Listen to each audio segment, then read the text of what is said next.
Let's talk about money, personal finances, and budgeting.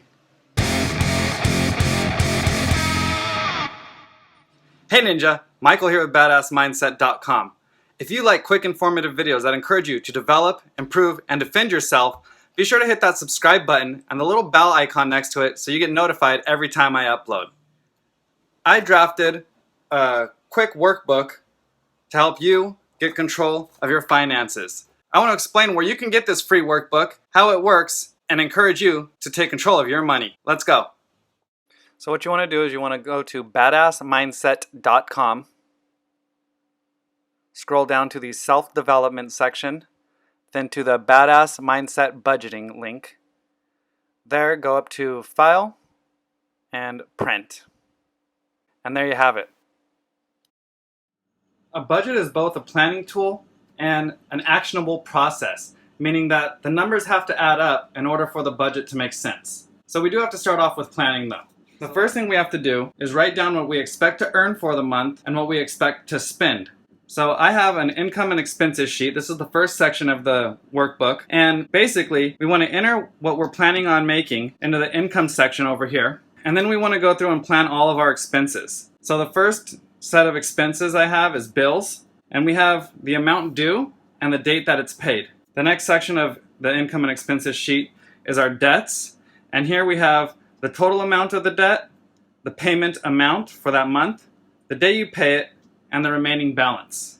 After that, we're going to get into the daily cost of living, which includes groceries, restaurants and eating out, gas costs, any vices like alcohol or smokes, and other expenses. Right there, we could just fill in what we want under the other sections because all of our budgets are going to be different. And these daily costs, vehicle maintenance, personal development, child development, and other cost sections. We also have social outings and savings. So all of these are going to have an expected cost and an actual cost. So at the beginning of the month, we fill in what we can expect to spend in each of these categories. And at the end of the month, we'll come back and fill out what we actually spend in these categories. Okay, in order to find out what we're actually earning and spending, we use a ledger sheet. A ledger sheet is pretty simple. You write down the item description. So in this case, we'll say pay. I'll show you how to do this real quick. Pay. Let's say we earned $100 today. I'm going to throw that in the income line, and that is our balance. The first thing we do after we get paid should be to pay ourselves. That means we're going to put this description line as savings, throw 10%, in this case $10, into the expense column, and that leaves us with $90. Let's say our next thing we did was buy food, and that was $8. Now we're at 82. Let's say we made $10 for selling a product on Craigslist, $10. That's going to go in the income line, and this will jump back up to 92. So you just continue to fill this out. I also have another section on the page to just print up the ledger sheet because you'll go through more than one of these in a month.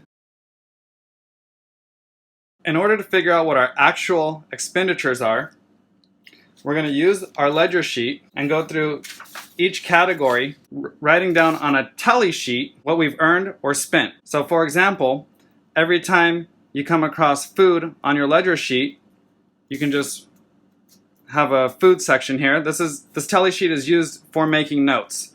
Okay, so we'll just say food down here in this section. And let's say I come across $8 in my expense line for food, write down 8. And we're going to go through, and every time that there's food listed there, we're going to write down that price for the whole month. Okay? Eventually, you add all that up, and I'm just using a short example here. Obviously, we spend more than this on food, but once you get that number added up, you're going to go back over to your income and expenses sheets and write that number under the actual column. By doing this, you'll see where you can make bulk buys or can cut back to save money. Thank you so much for watching. Again, be sure to get that workbook. Hit that like button if you like this video. Subscribe if you haven't yet. I'd love to have you on board, and I will see you next time. Thanks again.